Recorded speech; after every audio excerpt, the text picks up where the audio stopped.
नमस्कार दोस्तों, स्वागत है आपका एक बार फिर से आर्य लोक यूट्यूब चैनल पर।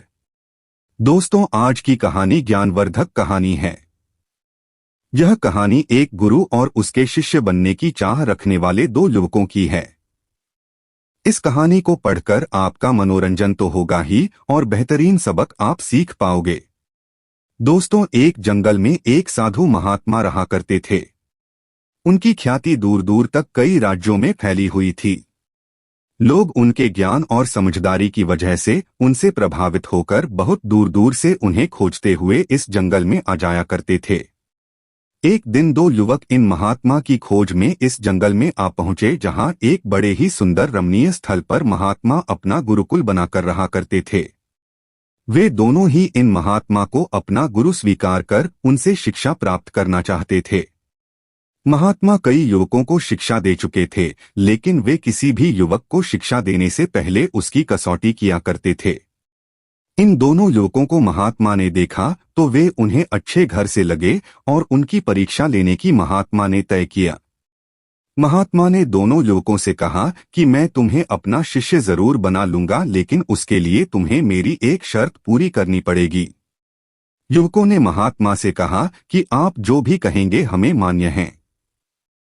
महात्मा ने गुरुकुल के कमरे में रखी दो कबूतरों की मूर्तियां लाकर दोनों युवकों को एक से एक थमानते हुए कहा, इन कबूतरों की मूर्तियों को तुम जीवित कबूतर ही मानो और तुम्हें यह करना है कि जब तुम्हें कोई देख ना रहा हो तब तुम्हें इन कबूतरों की गर्दन मरोड़ देनी है।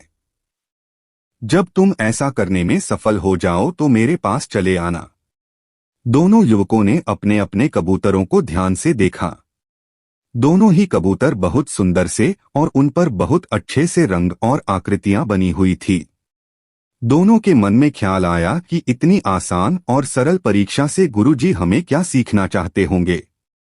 दोनों ने अपने अपने कबूतर लिए और अलग अलग दिशा में जंगल में चले गए।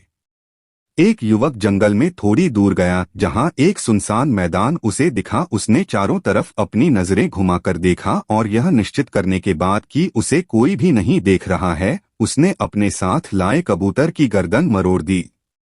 वह वापस गुरु के पास चला गया। दूसरा युवक भी जंगल में दूसरी तरफ एक सुनसान जगह पर पहुंचा और एक पेड़ के नीचे खड़ा रहकर हर तरफ से नजरें घुमाकर देखने के बाद जब वह कबूतर की गर्दन मरोड़ने लगा तब उसकी नजरें अचानक पेड़ के ऊपर बैठे अन्य पक्षियों पर पड़ी। क्योंकि उसे ऐसा करते हुए वे पक्षी देख रहे थे, इसलिए उसने कबूतर की गर्दन नहीं मरोड़ी। युवक थोड़ी देर सोचने के बाद झाड़ियों में छिप गया और वहां पर कबूतर की गर्दन मरोड़ने की कोशिश करने लगा, लेकिन वहां पर भी उसकी नजर झाड़ियों पर बैठी कीट पतंगे और मक्खियों पड़ गई और वहां पर भी वह यह काम पूरा न कर पाया। फिर कुछ सोचने के बाद युवक ने एक जमीन में बड़ा सा गड्ढा बनाया और उसमें उतरकर कबूतर की गर्दन तोड़ने लगा। कबूतर की मूर्ति को छूते ही उसने देखा कि कबूतर की आंखें उसे देख रही है, इसलिए उसने कबूतर की मूर्ति की आंखें ढक दी। फिर उसने सोचा कि वह खुद तो अपने आप को ऐसा करते हुए देख ही रहा है, इसलिए उसने अपनी आंखों पर भी पट्टी बांधी ली। अब वह निश्चिंत हो गया कि ना ही कोई अन्य प्राणी या कबूतर की मूर्ति या वो खुद भी उसको ऐसा करते हुए देख पा रहा है। वह कबूतर की गर्दन पर हाथ रखकर मरोड़ने ही वाला था कि उसके अंदर से एक आवाज आई। वह आवाज उसके अंतरात्मा की थी। युवक अब अच्छे से समझ गया था कि गुरुजी इस छोटी सी सरल सी दिख रही परीक्षा से उन्हें क्या शिक्षा देना चाहते थे। युवक बिना उस कबूतर की गर्दन मरोड़े ही गुरु के पास पहुंचा। गुरु के पास जाकर युवक ने गुरु से माफी मांगते हुए कहा कि गुरुजी मुझे क्षमा कर दीजिए। मैं आपका दिया यह काम पूरा नहीं कर पाया, क्योंकि जब भी मैं ऐसा करने की कोशिश करता तो मुझे कोई ना कोई देख रहा होता।